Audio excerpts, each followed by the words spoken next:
এইবারে আমরা দেখব কিভাবে পাসওয়ার্ড সেট করা যায়। সাধারণত যখন কোনো ওয়ার্কশিট খুলবেন, এটা হোম স্ক্রিনে থাকবে। আপনাকে পাসওয়ার্ড সেট করতে হলে রিভিউ ট্যাবে যেতে হবে। রিভিউ ট্যাবে পাসওয়ার্ড সেট করার অপশন দিয়ে দিবে, সেই অপশনটা চুজ করবেন, ক্লিক করুন। ছোট্ট একটা উইন্ডো খুলবে, সেখানে বলবে ফাইল পাসওয়ার্ড।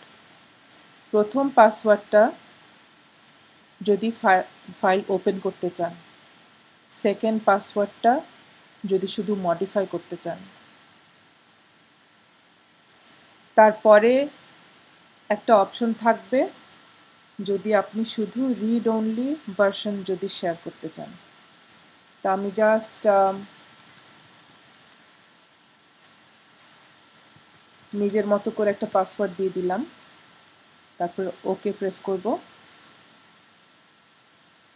পাসওয়ার্ড সেট হয়ে গেল।